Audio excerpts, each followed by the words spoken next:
एक बार फिर ममता सरकार सवालों के घेरे में नजर आ रही है। इस बार मुद्दा देश की राष्ट्रपति के प्रोटोकॉल में कथित तौर पर कई गंभीर चूक का है। पश्चिम बंगाल में राष्ट्रपति के कार्यक्रम को लेकर बड़ा विवाद खड़ा हो गया। आरोप है कि देश की प्रथम नागरिक के दौरे के दौरान प्रोटोकॉल में गंभीर लापरवाही हुई। अब इस पूरे मामले पर केंद्र सरकार ने सख्त रुख अपनाते हुए राज्य सरकार से जवाब तलब किया है। सवाल उठ रहे हैं कि आखिर राष्ट्रपति के स्वागत और सुरक्षा में जुड़े तय नियमों का पालन क्यों नहीं हुआ, और क्या ममता सरकार की जिद देश की राष्ट्रपति के सम्मान से भी बड़ी है। देखिए इसी पर यह खास रिपोर्ट। दरअसल हाल ही में देश की राष्ट्रपति द्रौपदी मुर्मू के पश्चिम बंगाल दौरे के दौरान प्रोटोकॉल में कथित तौर पर कई गंभीर चूक सामने आने का मामला तूल पकड़ता जा रहा है। इस पूरे प्रकरण पर केंद्र सरकार ने सख्त रुख अपनाते हुए भारत सरकार के गृह मंत्रालय ने राज्य प्रशासन से विस्तृत रिपोर्ट तलब कर ली है। मंत्रालय की ओर से पश्चिम बंगाल के मुख्य सचिव को निर्देश दिया गया है कि राष्ट्रपति के दौरे के दौरान की गई सभी व्यवस्थाओं और प्रशासनिक तैयारियों का पूरा ब्यौरा निर्धारित समय के अंदर उपलब्ध कराया जाए। सूत्रों के मुताबिक गृह मंत्रालय ने अपनी रिपोर्ट में विशेष रूप से 4 महत्वपूर्ण बिंदुओं पर स्पष्टीकरण मांगा है। इसमें राष्ट्रपति के आगमन और प्रस्थान के समय राज्य के वरिष्ठ प्रशासनिक और पुलिस अधिकारियों की मौजूदगी, कार्यक्रम स्थल पर की गई व्यवस्थाएं, राष्ट्रपति के काफिले के लिए निर्धारित मार्ग की स्थिति और सुरक्षा से जुड़े सभी इंतजाम शामिल हैं। बताया जा रहा है कि राष्ट्रपति के स्वागत और विदाई के समय राज्य के मुख्यमंत्री, मुख्य सचिव और पुलिस महानिदेशक जैसे शीर्ष अधिकारी मौजूद नहीं थे, जिसे लेकर सवाल उठाए जा रहे हैं। सामान्य परिस्थितियों में राष्ट्रपति के किसी भी राज्य दौरे के दौरान इन वरिष्ठ अधिकारियों की मौजूदगी अपेक्षित मानी जाती है, क्योंकि ये न केवल प्रोटोकॉल का हिस्सा होता है बल्कि देश के सर्वोच्च संवैधानिक पद के सम्मान से भी जुड़ा होता है। इसके अलावा कार्यक्रम स्थल की व्यवस्थाओं को लेकर भी कई तरह की शिकायतें सामने आई हैं। आरोप है कि वहां बुनियादी सुविधाओं की भी पर्याप्त व्यवस्था नहीं थी। यहां तक कि राष्ट्रपति के लिए बनाए गए वॉशरूम में पानी तक उपलब्ध नहीं होने की बात सामने आई है, जिसे सुरक्षा और प्रोटोकॉल के लिहाज से गंभीर लापरवाही माना जा रहा है। इसी के साथ ये भी कहा जा रहा है कि जिस मार्ग से राष्ट्रपति का काफिला गुजरा वहां साफ सफाई की स्थिति संतोषजनक नहीं थी और रास्ते में कचरा होने की शिकायतें भी सामने आई। इन तमाम पहलुओं को ध्यान में रखते हुए केंद्र सरकार ने राज्य प्रशासन से विस्तृत रिपोर्ट मांगी है, ताकि पूरे मामले की समीक्षा कर आगे की कार्रवाई तय की जा सके। वहीं इस पूरे मामले ने सियासी रंग भी ले लिया है। केंद्र और राज्य के बीच आरोप प्रत्यारोप तेज हो गए हैं। एक तरफ केंद्र इसे संवैधानिक पद की गरिमा से जुड़ा मामला बता रहा है, तो दूसरी तरफ बंगाल सरकार इन आरोपों को सिरे से खारिज कर रही है। वहीं कई राजनेताओं ने इसे लेकर सवाल भी खड़े किए हैं। इस पूरे विवाद के बीच पश्चिम बंगाल की मुख्यमंत्री ममता बनर्जी ने केंद्र सरकार के आरोपों पर प्रतिक्रिया देते हुए कहा कि सिलीगुड़ी में आयोजित कार्यक्रम कोई सरकारी आयोजन नहीं था।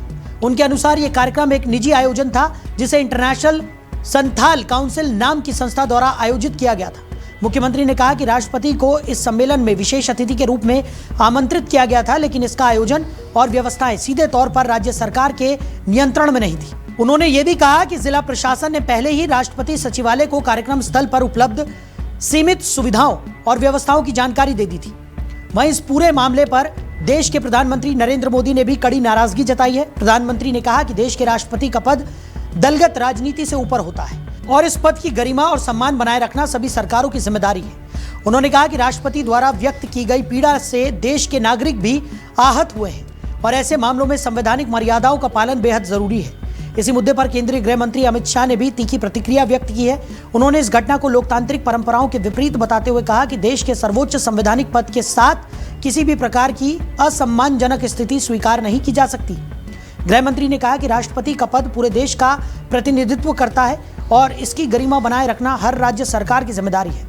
इस विवाद पर छत्तीसगढ़ के मुख्यमंत्री विष्णुदेव साय ने भी कड़ी प्रतिक्रिया दी है। उन्होंने कहा कि देश की राष्ट्रपति जो आदिवासी समाज से आती हैं, उनके साथ इस तरह की घटना केवल एक व्यक्ति का अपमान नहीं बल्कि पूरे आदिवासी समाज, संविधान और लोकतांत्रिक मूल्यों का अपमान है। उन्होंने इसे दुर्भाग्यपूर्ण बताते हुए कहा कि देश के सर्वोच्च संवैधानिक पद की गरिमा का सम्मान किया जाना चाहिए।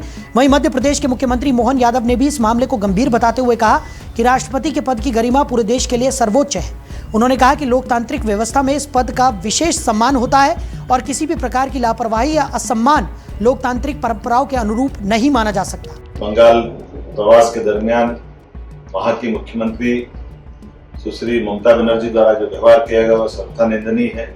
लोकतंत्र के संवैधानिक पद पर सर्वाधिक महत्व के और सर्वोच्च पद पर प्रतिष्ठित राष्ट्रपति का पद ये हम सब के लिए सब राजनीति से ऊपर है। और ऐसे समय में जब वो उनके राज्य के दौरे पे है उनको इसकी पूरी गरिमा का ध्यान रखना चाहिए और ऐसे हालात बनना जिसके कारण से दुनिया के अंदर हमारे राष्ट्रपति जी के पद का एक तरह से अपमान करना, ये किसी भी राज्य के मुख्यमंत्री को शोभा नहीं देता है। आश्चर्य की बात, और उसको हल्की राजनीति का हिस्सा बनाते हुए स्थानीय राजनीति और दलीय राजनीति से घसीटना, ये घृणित मानसिकता का उदाहरण है। मैं इसकी कठोर शब्दों में निंदा करता हूँ और उम्मीद करता हूँ कि ममता बनर्जी इस बात को गंभीरता से लेकर तुरंत माफी मांगेगी। लेकिन जिस प्रकार के हालात घटे हैं, ये बंगाल सरकार के लिए शर्मनाक है। अब सबकी नजर उस रिपोर्ट पर टिकी है जो पश्चिम बंगाल सरकार केंद्र को सौंपेगी। इस रिपोर्ट के बाद ही साफ होगा कि वास्तव में प्रोटोकॉल में चूक हुई थी या ये विवाद सिर्फ सियासी आरोप प्रत्यारोप का हिस्सा है। फिलहाल ये मुद्दा राजनीतिक और संवैधानिक दोनों ही स्तरों पर चर्चा का विषय बना हुआ है। इसी तरह की तमाम खबरों के लिए आप जुड़े रहिए डेली 24 भारत के साथ।